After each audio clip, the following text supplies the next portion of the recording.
Testing 1, 2, 3. Testing 1, 2, 3. Live and direct in full effect after April 2. Y'all already know how Jimmy J Smooth do. Let me do something real quick and I'll get to this broadcast.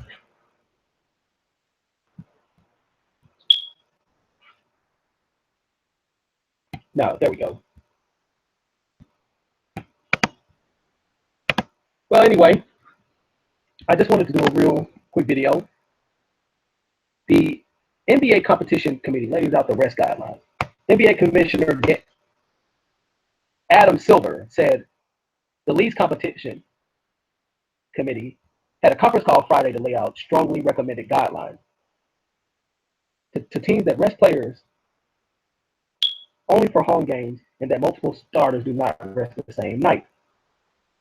Talking before Friday night's NBA Finals, he told Mark Stein of ESPN that he expects the league's guidelines to regard resting next season, whereas heading to the adoption of guidelines that in place resting for next season, which will strongly be recommended to the extent they rest. They rest at home, and teams also not rest multiple starters on the same night. Let's see how that plays out, according to Adam Silver. I'm reluctant to get in the business of directing these coaches on minutes. As you know, players are often injured during the season and not to the point to where otherwise they can't play. Then it's a function of the league doctors to see how healthy a player is and whether or not it should. I'd like to come up with a system that relies on good faith of our team to the extent rest is necessary, and on occasion that is done in an appropriate manner, but the league executives are not dictating to coaches or GMs on what games their players should and shouldn't play.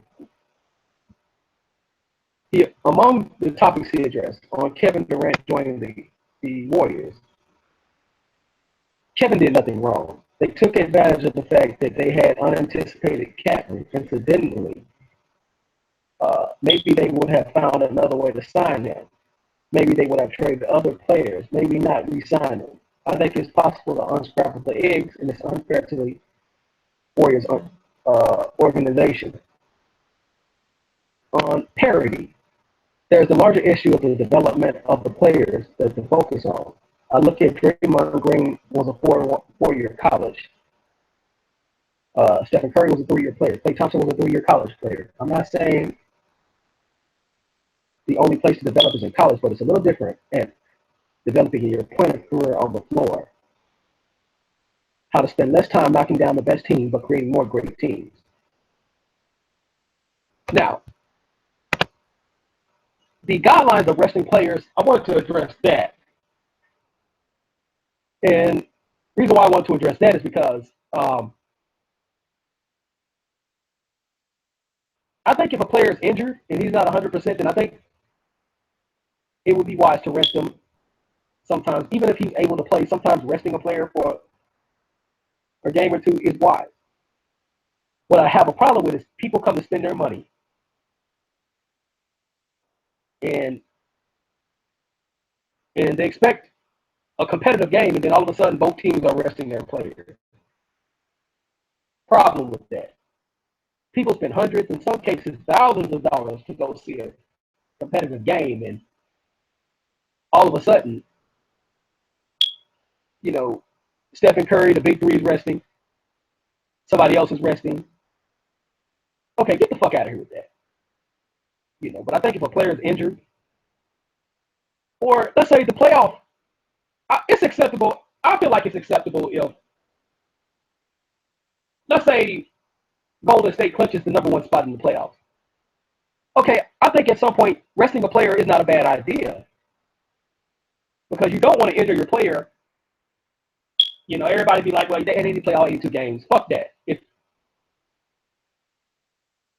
let's say, you get 70 wins or 60 some wins, or the next team is like 7 games behind you, and it's impossible for them to catch you for the number 1 seed in the conference. Okay, I think it's acceptable then, because